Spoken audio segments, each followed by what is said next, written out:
আজকে দুপুরের মেনু কাঁচা কাঁঠাল বা এঁচোড় রান্না করব।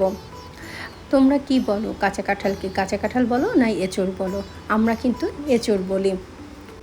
রান্না করতে যাওয়ার আগে একটু বারান্দায় গিয়ে গাছগুলো দেখছিলাম। কয়েকদিন ধরে খুব বৃষ্টি হলো, সেই জন্য ঘরের গাছগুলো একটু বাইরে দিয়েছিলাম, আবার সেগুলো ঘরে এনে রাখলাম।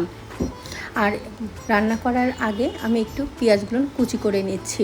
এই এঁচোড় কিন্তু আমি পুরো মাংসের মতো করে রান্না করব। আমি আজকে কাঁচা কাঁঠাল চিংড়ি মাছ দিয়ে রান্না করব।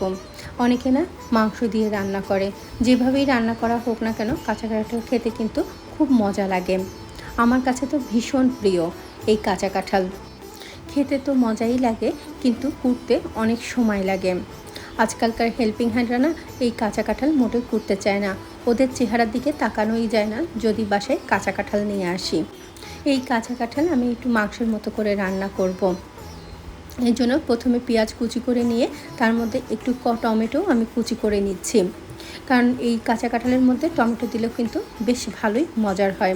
আর এখানে মাংসের মতো সব ধরনের মশলাই দিয়েছি, আদা, রসুন, জিরে, ধনিয়ার গুঁড়া, শুকনো মরিচের গুঁড়া, হলুদ আর লবণ, আর একটু গরম মশলাও দিয়েছি, মানে গুঁড়োটা দিয়েছি, গোটা গরম মশলা আর দেইনি।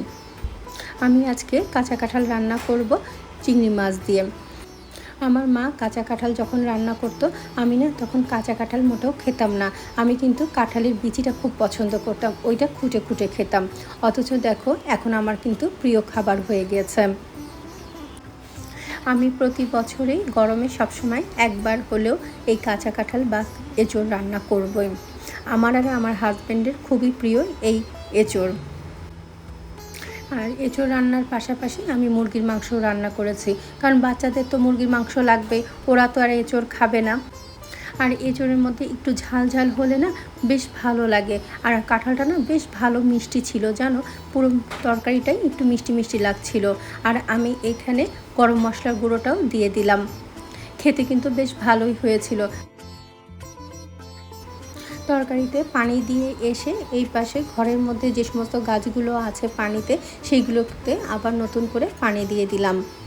গাছগুলোতে না প্রায় দেখা যায় পানি একটু না দিলে গাছগুলো কেমন যেন মলিন হয়ে যায়। যাই হোক, এই পাশে রান্নাটা শেষ করে দুপুরে শাওয়ার নিয়ে তারপরে খেতে বসলাম। আজকে সত্যি মনের মধ্যে একটা এক্সাইটমেন্ট কাজ করছে। বছরের প্রথম আমি এই এঁচোড় দিয়ে ভাত খাচ্ছি। আর এঁচোড় রান্নাটাও কিন্তু অনেক মজার হয়েছিল। আজকে এতটুকুই। সবাই ভালো থেকো, সুস্থ থেকো আর নিজের প্রতি খেয়াল রেখো।